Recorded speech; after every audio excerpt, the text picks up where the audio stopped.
Hi, Christine Trumbull with Pinnacle Exit Group, and today I'm going to talk about value drivers. Basically, how to make your business more attractive. And have you ever wondered why one business has buyers lining up to pay top dollar while others can sit on the market for a month or even years? What do buyers look for in a prospective business purchase? Well, the characteristics that they're looking for are called value drivers, and they exist before the sales process even begins. Value drivers are those characteristics of the business that either reduce the risk associated with owning that business or enhance the possibility that the business will grow significantly in the future. It's your job as the owner to create value within your business before the sale. There's nothing worse for me to see an owner go, "Up, time to retire," and expect that business to be as valuable as they need it to be at that point in time when they haven't done anything to prepare that or to drive that value. So common value drivers are stability and increasing cash flow, a stable and motivated management team, business systems that improve the sustainability of the cash flow. Cash is king. I say that all the time. Stable and continuous cash flow is primary to a successful sale of any business.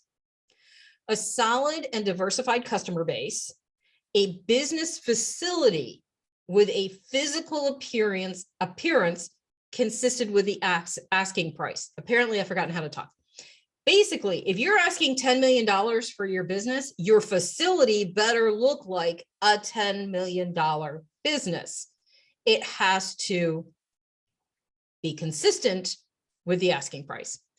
A realistic growth strategy, not some pie in the sky, because buyers can spot BS a mile away.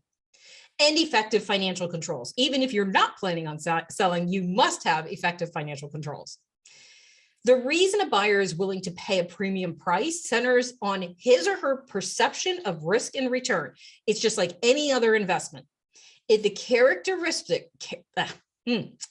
characteristics that buyers find valuable, basically characteristics that both reduce the risk and improve the return, if they're present, the buyer is going to pay top dollar. You have to look at it from the buyer's perspective. If there's a lot of risk associated with buying this business, thinking basically elevated risk is saying that the business, there's a really high chance that the business is not going to be able to sustain revenues and cash flow, then why is that buyer going to pay you top dollar if their risk is high of getting their return?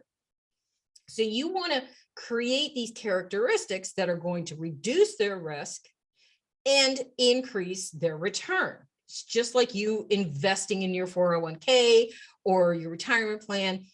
It's a risk-averse calculation, okay? So the buyers are going to compare both risk and return to alternative investment opportunities. If they're going to take their $10 million and put it into this business, they want their return to be higher than if they did something else with their $10 million. The investment principle applies to large businesses, publicly traded businesses, and private companies, family-owned, private, closely held companies. It's the same across the board. There are many items that are going to create value, including proprietary technology, market position, brand name, diversified product lines. If you have a patent, if you have patented products, that's definitely going to drive the value.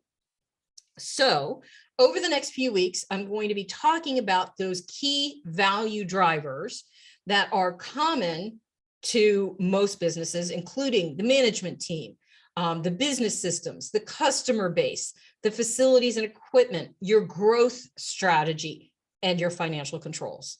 Okay, so I am Christine Trumbull. Thank you for joining me today continue to tune in to see the additional videos on all of these characteristics and all of these value drivers. I am here to help you master your exit strategy. Bye.